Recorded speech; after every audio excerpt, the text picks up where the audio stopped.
Hello again, book reading friends. This is Jen, the board game librarian, and today I'm doing a book review of an older book that I recently read for a book club, and that is The Devil in the White City by Erik Larson. I'll get used to framing at some point.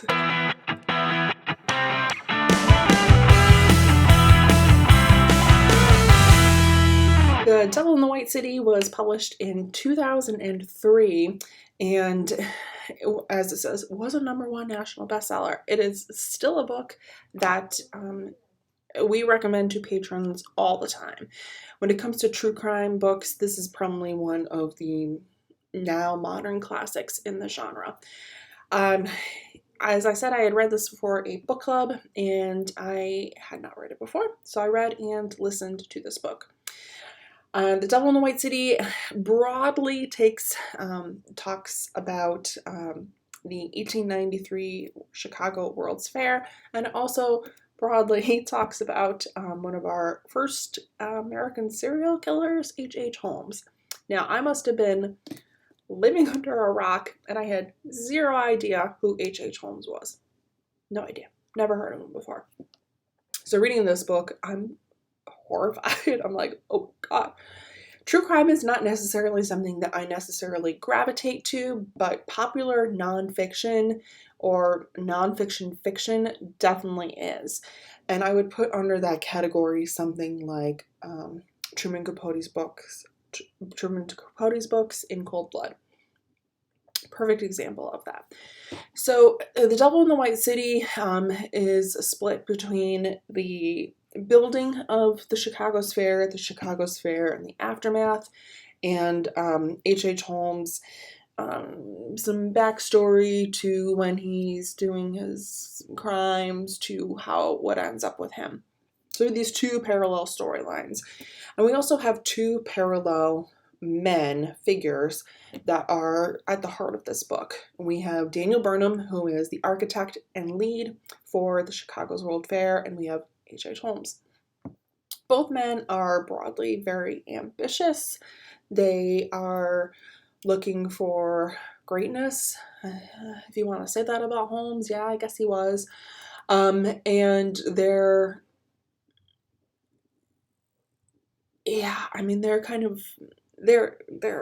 something.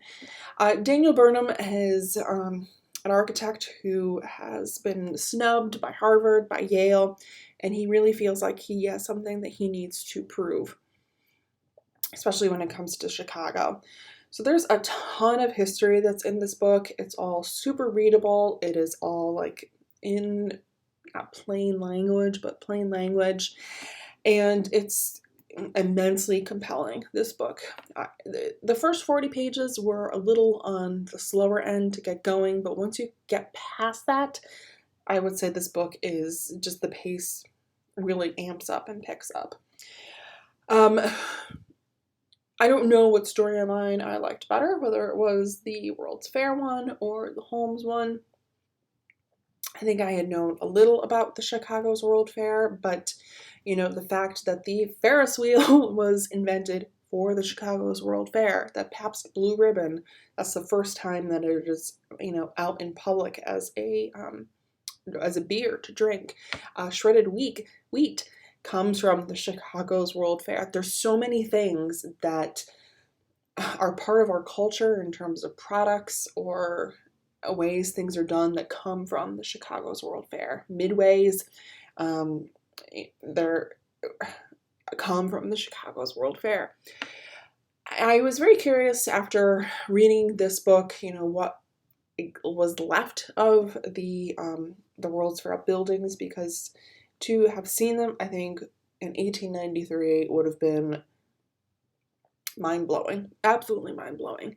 And there's only a couple that are left in Chicago, which is such a huge shame. And not a lot of pictures either, and that's talked about why in here. Immense tragedies that happened at the fair with the workers. We have a storyline of the rise of labor unions going on as well. We have the murder of the Chicago mayor. So many different things. And then we have Holmes. The fact that his residence was called the Murder Castle probably says a lot of everything you need to know about H.H. Holmes. You know, he was immensely charming. He was used to getting his own way, used to escaping like the public eye. He got away with so many things that you think to yourself, how did no one notice? Well, no one noticed. You know, just the descriptions of building the murder castle, the things that he had brought in, the women that you know are meeting a very tragic end. It's quite the story. Erik Larson does a fantastic job at piecing together these stories and having, again, an immensely compelling book about a time in our history we don't necessarily talk about as much anymore.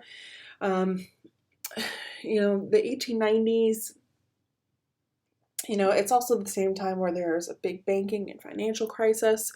You know, we have kind of the end of many things in our country. The Pullman cars, some things are really starting to fade. And we're getting this new quote unquote modern era that is coming along. Just how the landscape of Chicago was changed from this World's Fair, the notoriety and prestige it got. Just nothing we talk about. I had no idea about this, and I consider myself fairly well versed in American history, but this was new to me, and I love stuff like that. Erik Larson is well known for popular histories like this. Folks have also recommended that I read Isaac's Storm, but he has more recent ones on the Lusitania. I think he has one on Hitler. Just a variety of books and different topics. But this one did end up winning was a finalist, I'm sorry, for the National Book Award. And I could totally see why. Completely absorbing. There's been talks for years about a movie being done. There's even a board game about H.H. Holmes if you're interested. I'll feature that in a little bit. So have you read Devil in the White City? Did you love it as much as I did? This got a 4.5. Woo! That highest I think yet that I've rated. I would recommend it to anyone. Love this book. That's all. Thanks, friends.